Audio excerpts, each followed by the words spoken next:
Bem-vindo! Hoje falaremos sobre vetores na nossa aula. O que é um vetor?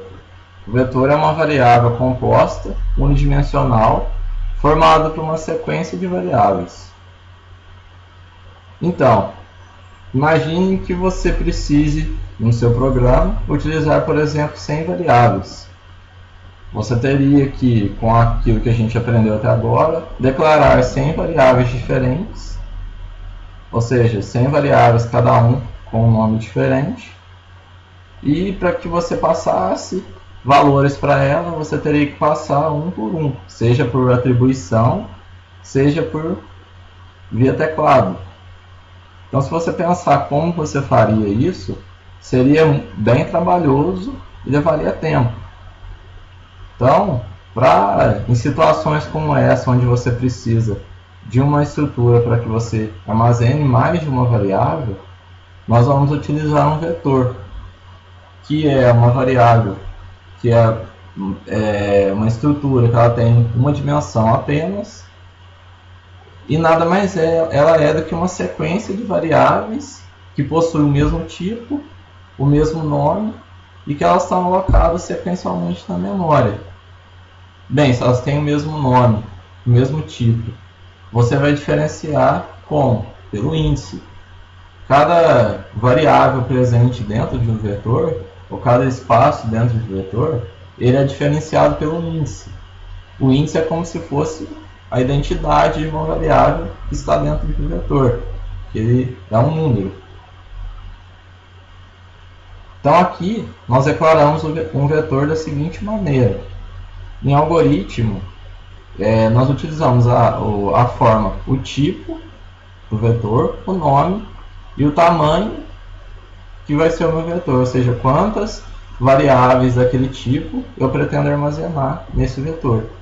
Então aqui eu declaro um vetor inteiro em algoritmo de 10 posições, um real de 5 posições e um vetor de caractere de 20. Em C eu faço da mesma maneira, para int, para float, para char. E aqui nós temos um exemplo de um vetor em algoritmo. Então o vetor ele é uma estrutura composta, uma variável composta, e que ele vai ser alocado, tem o mesmo nome e vai estar em sequência. Então aqui nós temos um vetor de inteiro de 5 posições, que eu identifico essas posições colocando a posição entre colchetes e a posição correspondente. Aqui eu tenho a primeira posição x na posição 1. Em algoritmo, o vetor ele começa na posição no índice 1 e vai até o índice final, aqui no caso o índice 5. Então, essa estrutura é dessa maneira que você tem que visualizar um vetor. Dessa forma. E aqui nós temos em C. Então, eu declarei um vetor C, que chama vet, em 6 posições.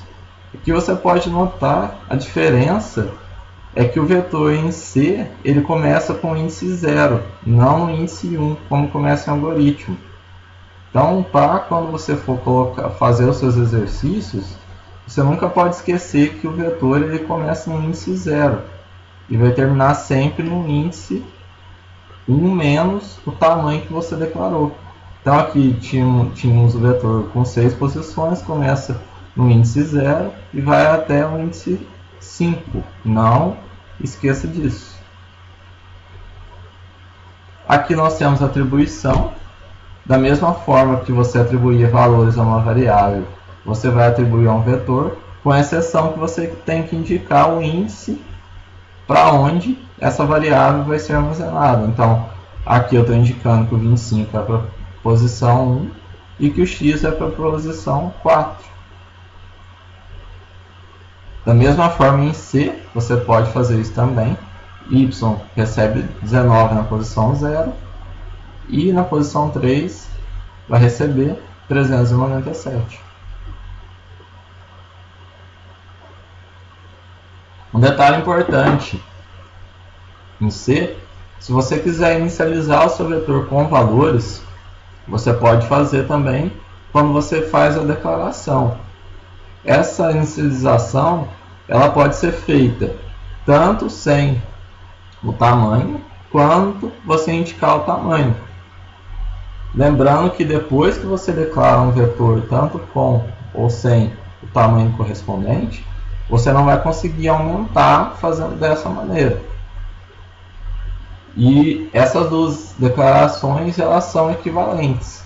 Perceba que resulta no mesmo vetor. Então você pode fazer de qualquer uma das maneiras. Lembrando, no caso ali da segunda declaração, quando você define o índice, se você colocar mais de um número ali, vai dar erro. Então é importante, quando você omite esse índice, você pode colocar quantas variáveis você quiser. Agora, quando você coloca, você é obrigado a colocar o número correspondente. Para carregar um vetor, então eu quero abastecer o meu vetor com valores via teclado. Vou utilizar o for, ou em algoritmo o para que a posição correspondente ao meu contador seja armazenado o valor na variável x. Então eu tenho o x ali, que é o meu vetor, e eu vou armazenar a variável na posição i, que no caso de algoritmo vai de 1 até o 5, ali como está no exemplo, e em C vai de 0 até 9. Lembrando que o vetor ele começa em 0 e ali no caso de 10 posições ele vai até 9. Então você colocaria o índice ele tem que ser menor igual a 10. Menor que 10, perdão. Ou se você quisesse colocar menor ou igual a 9, não teria problema. Mostrar os elementos você vai mostrar da mesma maneira. Agora você vai escrever na tela com escreva e com printf, da mesma forma que você utilizou a estrutura para ou em C o for. A posição correspondente ela vai ser impressa de acordo com o índice. E alguns erros comuns que são cometidos é você tentar inicializar o vetor simplesmente passando para ele um valor 0, como está aqui no exemplo de cima. Isso é errado. Você vai ter que, para você inicializar um vetor, você vai ter que passar para cada posição um valor 0 utilizando o for. Então é importante esse erro porque ele é bem comum. Outro erro comum é você tentar copiar vetores de um para o outro dessa maneira. Vetor A recebe vetor B. Está errado. Para você fazer isso, lembrando que até agora eu não vou com esses exemplos, eu não estou considerando vetor de caracteres, você vai ter que passar valor por valor de um vetor para o outro. Então eu utilizo um for, eu vou passar um valor correspondente do meu índice para o outro na mesma posição.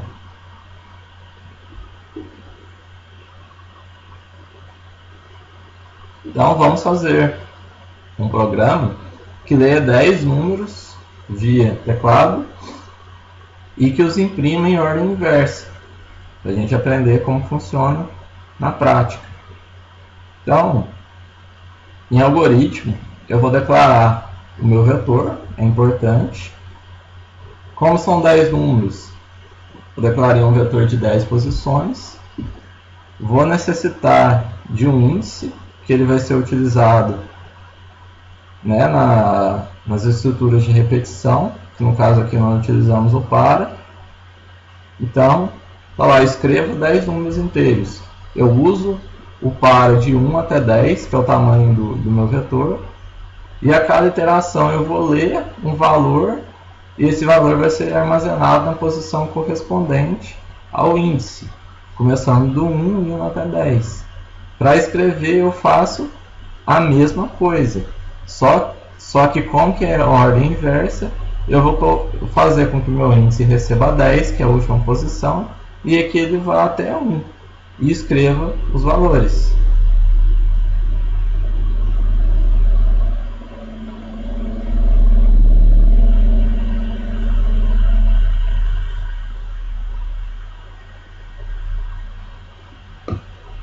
Perdão, nesse exemplo, essas aspas aqui que eu coloquei entre o escreva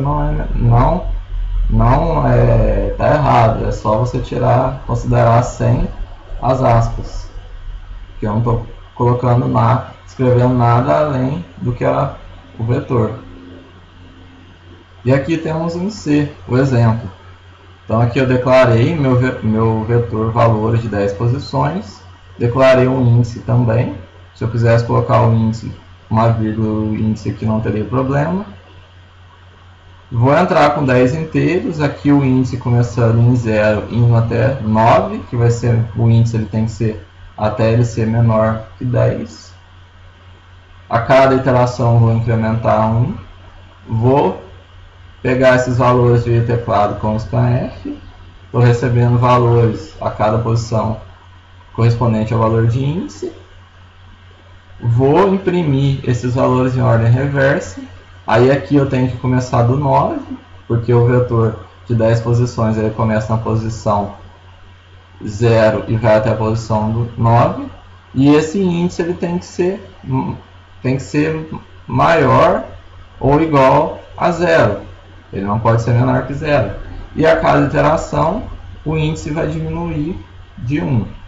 E eu vou imprimir aqui printf %d e os valores correspondentes ao índice. Então vamos fazer a execução desse programa para ver como ele vai reagir. Vou escrever 10 números inteiros, então aqui eu vou colocar 1,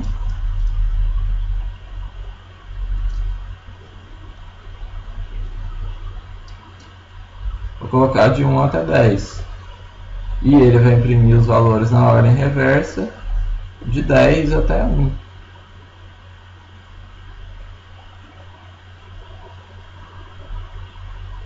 Então, essa foi a nossa aula sobre vetores. Até a próxima.